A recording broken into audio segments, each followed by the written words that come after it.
उदासीनता हृदय का ऐसा भाव है जहां हमें किसी बात में रुचि नहीं रहती। हम कोई कार्य करने के लिए उत्साहित नहीं होते। उदासीनता जब एक सीमा से बढ़ जाती है तो मन का रोग बन जाती है। मनुष्य जीवन से अधिक मृत्यु को पसंद करने लगता है।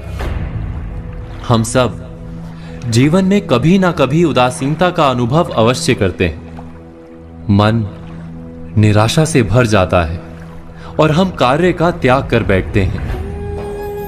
अधिकतर हमारी उदासीनता कुछ समय के लिए ही होती है, इसलिए उससे होने वाली हानि को हम पहचान नहीं पाते।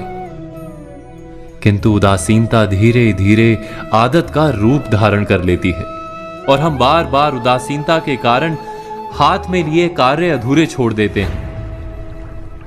क्या हमारे सबके साथ ऐसा नहीं होता? तो वास्तव में उदासीनता क्या है? इसका जन्म कहां से होता है? इससे छूटने का उपाय क्या है? उदासीनता वास्तव में मन की ऐसी स्थिति का नाम है जब हमें अपनी तकलीफों, अपनी कठिनाइयों का कारण बाहर दिखाई देता है। हम कहते हैं कि समाज बुरा है, नौकर या स्वामी गलत है, पति या पत्नी का बर्ताव अनुचित है, जीवन की परिस्थितियां प्रतिकूल है, वक्त हमारा साथ नहीं दे रहा, वगैरह वगैरह। और जब दुख का कारण बाहर होता है तो उसको बदलने का हमारे पास कोई मार्ग नहीं होता। क्या ये सत्य नहीं?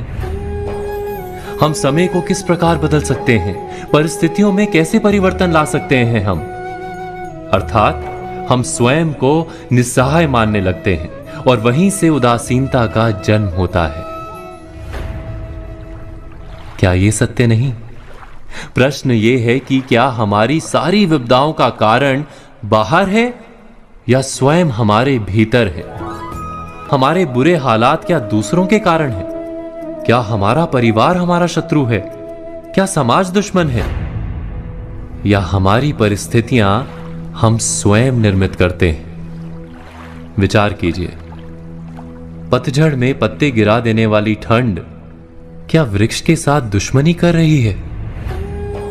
नहीं, ऋतु चक्र तो अपना कार्य करता है। उसे पेड़ के साथ ना दुश्मनी है ना दोस्ती। ऋतु चक्र के अनुकूल हो जाना वृक्ष का कर्तव्य है। ठीक वैसे ही समाज कभी किसी व्यक्ति का ना मित्र होता है ना शत्रु। समाज को जिससे लाभ मिलता है, समाज उसका मित्र बन जाता है। अर्थात समाज प्रतिकूल तब बनता है जब हम समाज के प्रतिकूल बनते हैं। वैसा ही व्यक्तियों के बीच में भी होता है। हम जिसे प्रेम करते हैं वो हमें प्रेम देता है, हम जिसे लाभ देते हैं वो हमें लाभ देता है। हमारे हालात बदलने के लिए हमें स्वयं अपने आप में परिवर्तन करना पड़ता है।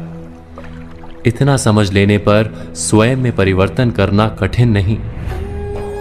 अर्थात जीवन में उदासीनता का कोई कारण ही नहीं, केवल अपने आप में परिवर्तन करना पर्याप्त है। अवश्य विचार कीजिएगा, चिंतन कीजिएगा, मनन कीजिएगा।